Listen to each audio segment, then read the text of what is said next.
It has been over 500 years since the human race was nearly extinct at the hands of the terrible and mysterious creatures called beasts. The surviving races now build their homes, villages and cities on floating islands in the sky to stay out of reach of all the beasts. Only a group of young women called Never Camps can wield the ancient weapons needed to combat these dangerous creatures. In the unstable and fleeting lives of these people, where a simple call to certain death could come at any moment, enter an unlikely character who is our main protagonist in the story, Wheeler, a mysterious man who lost everything in his last battle over 500 years ago and who had awakened from a long, icy slumber. Unable to fight any longer, William becomes the father these girls never had, caring for them and nurturing them. Even as he struggles to accept their new life together, William and the Lubes slowly come to understand what family means and what is really worth protecting in their lives. In a flashback, a young red-headed girl named Kelly describes her love for a man before jumping from an airship if to her death.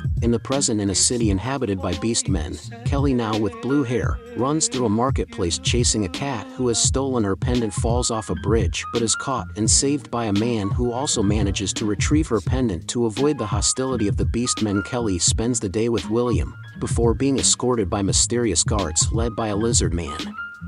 Later, Wiljan enters a tavern where he is given a military job to be the keeper of an armory on a floating island, which he reluctantly accepts. Come nightfall, William is confused to discover that the island, instead of housing weapons, is instead home to several young women, including Katali, who is noticeably older than most of them and whose maid is a so-called migrato, has a bit of experience with children, so she decides to stay on the job even though the previous hires have quit after only one day.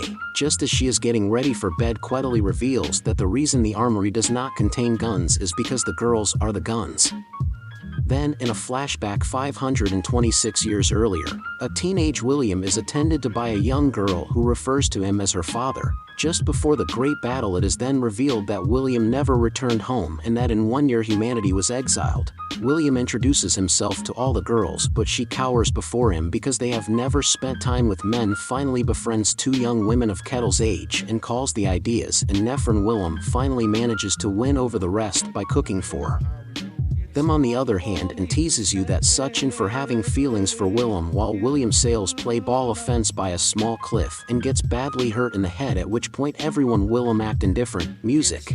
Bewildered Hui Lin asks him, ungrateful, to tell him who the girls are actually. 5 centuries earlier, mankind created 17 times. They proceeded to exterminate mankind, leading their fantastic descendants to become the dominant black species. Explains to you that the girls are never game that have replicated human behavior and therefore are the only creatures capable of wielding weapons, the only ones capable of killing the 17 beasts. However, their bodies are subsequently constructed to be expendable and therefore have no fear of death, and from their Kotoli leave for several days to fight one of the 17 beasts.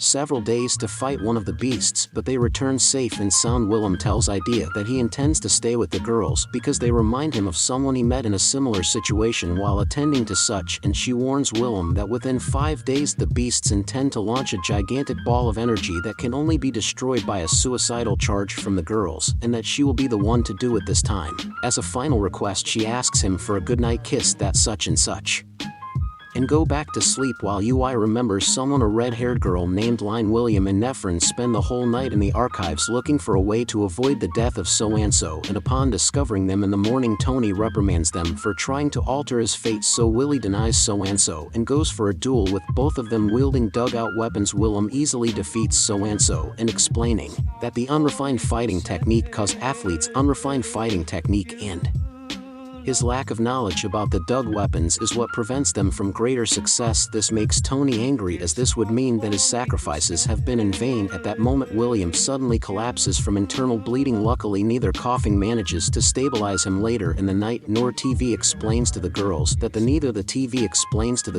that some years earlier he found William in a state of frozen petrification and ice and managed to extract and cure him with the use of a universal translator. They were able to discover that William is the last human in the world now known as an electric and ridiculed by all the other hypersensitive species. hypersensitive species. Despite this, all the girls react to his curiosity and apt that such, and who is distress walks away and meets the lizard man, who is revealed to be called Line, and he reassures him by telling him that Willem do nothing but go against his nature, but advises him to act as he wishes. She carefully returns to the island where she discovers William is performing maintenance on his sword. He explains to her that the excavated weapons are made from the wishes of the people. She decides to accept William's offer to teach her properly. She also asks William to make her a butter cake in case she returns safe and well. She returns safe and sounds like not knowing that William had already made the same promise when he said goodbye to the girl in his flashback just before he left to fight the beasts. And you line frame, you then leave to fight the beasts. More than 2 weeks after the group of you make William leave, he continues to watch the girls, but he begins to watch the girls, but he starts to see the girls, and the group of you make William leave, but begins to have nightmares in which the trio has died on their mission. Finally, one of the girls named Ant that special dreams in which she talks to someone unknown. This dream, called a precursor dream, requires an immediate review for it. Willem and Ants travel to an island where creatures, human-like creatures and beast men live in harmony, so they check Ant in the hospital. As the island was the filming location for several romantic movies of which Ant is a fan, William and she take a little sightseeing tour of several filming locations. After concluding their tour at famous statue of the founder of the city, they witness one man see another beast man's store being attacked for an unknown reason. However, Willem slyly intervenes, allowing the first man to be arrested while Diaz receives his check. Willem talks to the head doctor and tells him that precursor dreams are an indicator that the Ebro cause has reached the city, that the Ebro cause has reached maturity and can fight in combat, and like other girls must receive the checkup to determine how best to prepare her body for combat. William is dismayed by the fact that she has ascended into battle at such a young age. Later, as she spends the night in a military compound, William wakes up early and goes for a walk. He crosses paths with a canine beast woman who reveals to him that she is hiding a weapon and asks William to deliver a message to the Lion Skin. Before he can respond, he is approached by another officer who informs him that the battle has failed. William collapses in despair, and at that moment in the Lion Skin and the 3 girls enter the enclosure. Perfectly well overwhelmed, William use magic to run towards that read you and hug her. To everyone's surprise, however, she slaps him back. 18 hours before, Lolita and Nephron fight the beast, but when the latter acquires a new form, Line is the one who orders William to deliver a message to the beast.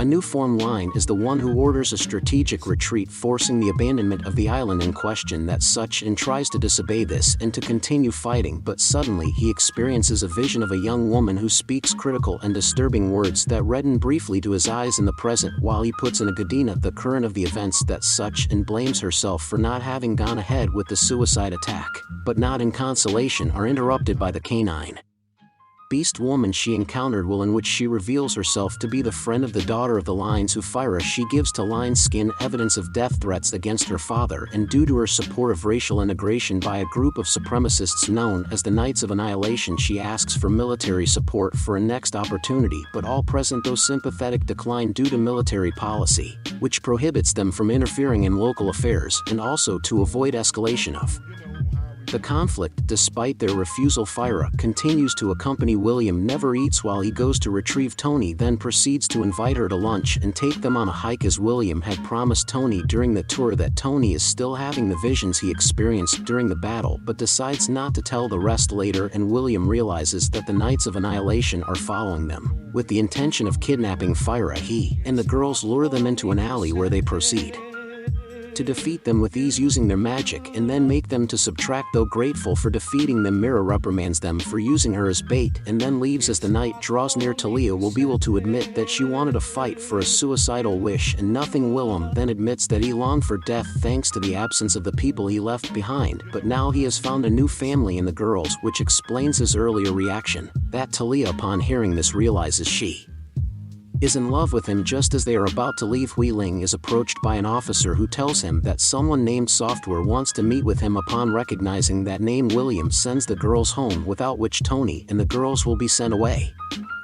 home, without which Tony and the other leprechauns return to Warehouse while William goes to meet his old friend the Great Sage Software, who fought alongside him in his old life and is still alive for centuries because of a self-inflicted curse. Software is happy to see William and tells him a plan to regain the surface of the 17 times. William's ability to repair excavated weapons is key to Software's strategy, but he refuses to help with a plan that would send more. The ape causes the battle back to Warehouse, then Tull, and suffers a mental breakdown from overusing his powers. As he lies unconscious in his bed, he has a vision that could be the first step to a tragic series of events. Two tall fairy Knopf soldiers have the mission to discount a group of saviors to the surface. There they meet one of William's friends named Great, reflecting on the beasts that are related to their own raison d'etre, so Random starts interrogating him. William was summoned to the military base on Island 49 regarding the situation with the saviors on the surface. To William's chagrin, he was ordered to send a nothing of guards to the surface. Tony was not sure she could maintain her individuality, and T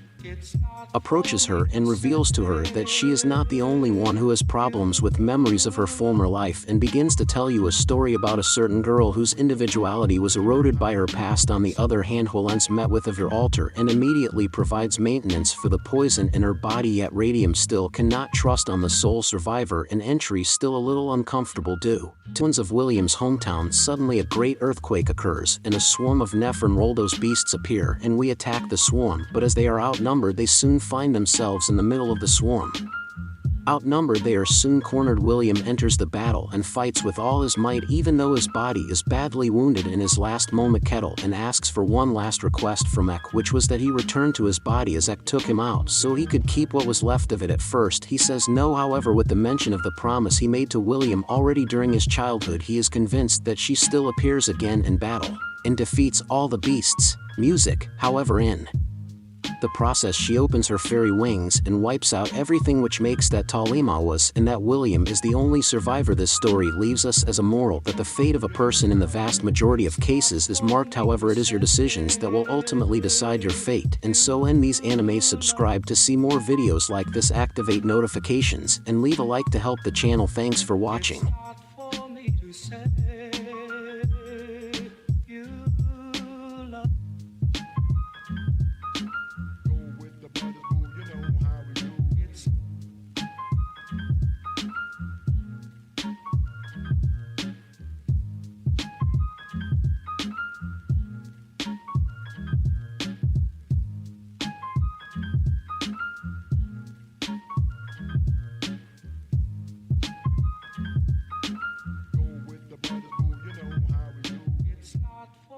To say